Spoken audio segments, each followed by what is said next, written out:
जब भी भारतीय फिल्म संगीत की बात होती है तो संगीतकार नौशाद अली का जिक्र न हो संभव नहीं है। म्यूजिक डायरेक्टर नौशाद ने कितनी ही यादगार फिल्मों को अपने संगीत से सजाया है। आइए आज बात करते हैं म्यूजिक डायरेक्टर नौशाद साहब के संगीतमय सफर की। नौशाद जी ने अपने करियर के दौरान करीब 67 फिल्मों के लिए बतौर म्यूजिक डायरेक्टर काम किया। इनमें मुगल-ए-आजम और मदर इंडिया जैसी कई सदाबहार फिल्मों के नाम शामिल थे। मोहम्मद रफ़ी और लता मंगेशकर जैसे दिग्गज गायकों के कई गानों को नौशाद साहब ने अपने संगीत से तराशा था। लेकिन नौशाद साहब का संगीत की बुलंदियों तक पहुंचने का सफर आसान नहीं था। संगीत के लिए उन्हें अपना घर-बार तक छोड़ना पड़ा था। नौशाद साहब का जन्म 25 दिसंबर 1919 के दिन लखनऊ में मुंशी वाहिद अली के घर हुआ था। बचपन में म्यूजिकल इंस्ट्रूमेंट्स की एक दुकान के जरिए नौशाद जी को संगीत से लगाव हुआ, लेकिन उनके पिता इसके खिलाफ थे। उनका मानना था कि इस्लाम में संगीत पाप है। यहाँ तक कि उन्होंने नौशाद से संगीत और परिवार के बीच में एक को चुनने तक के लिए कह दिया था। इसके बाद में नौशाद अली ने संगीत को चुना और घर छोड़कर मुंबई आ गए। मुंबई में आकर उन्हें बहुत संघर्ष करना पड़ा और कई रातें सड़क पर भी बितानी पड़ी। साल 1940 में नौशाद जी को फिल्म प्रेम नगर मिली।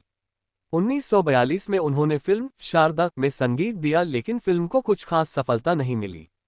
साल 1944 में उन्होंने फिल्म रतन का संगीत निर्देशन किया। फिल्म रतन काफी सफल रही और इसका संगीत तो बहुत सराहा गया। इस फिल्म के संगीत को 35 सिल्वर जुबली, 12 गोल्डन जुबली और 3 डायमंड जुबली हिट्स मिले। इस फिल्म की सफलता ने नौशाद के करियर को एक नई दिशा दी। सफलता के पायदान चढ़ने के बावजूद भी नौशाद की मुश्किलें कुछ कम नहीं हो रही थीं। दरअसल उस समय फिल्मों में काम करने को अच्छा नहीं समझा जाता था।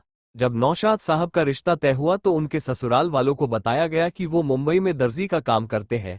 हैरानी की बात तो ये थी कि उनकी शादी में बैंड वालों द्वारा उन्हीं के कंपोज किए गाने बजाए गए, लेकिन तब भी नौशाद साहब ये नहीं बता पाए कि ये गाने उनके ही कंपोज किए हुए हैं। नौशाद साहब संगीत में नए नए प्रयोग करते रहते थे। वे पार्श्व गायन में आवाज और संगीत ट्रैक को अलग अलग रिकॉर्ड करने वाले पहले व्यक्ति थे।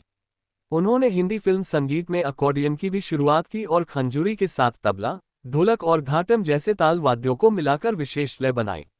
नौशाद ने Kohinoor, Ganga Jamuna, son of India, leader, दिल दिया दर्द लिया, पाकीजा, तेरी पायल मेरी गीत सहित कई फिल्मों में बेहतरीन संगीत दिया। उन्होंने 2005 में आई film Taj Mahal an eternal love story में आखिरी बार म्यूजिक दिया था। नौशाद साहब की 26 फिल्में सिल्वर जुबली रहीं, जबकि कई फिल्में गोल्डन और डायमंड जुबली भी रह चुकी हैं।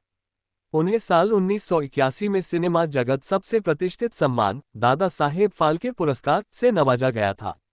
इसके अलावा ऑस्कर में जाने वाली पहली भारतीय फिल्म मदर इंडिया का संगीत भी नौशाद अली ने ही दिया था। नौशाद अली साहब ने 5 मई 2006 को हमेशा के लिए दुनिया को अलविदा कह दिया था, लेकिन आज भी वह अपने संगीत के जरिए लोगों के दिलों में जिंदा हैं।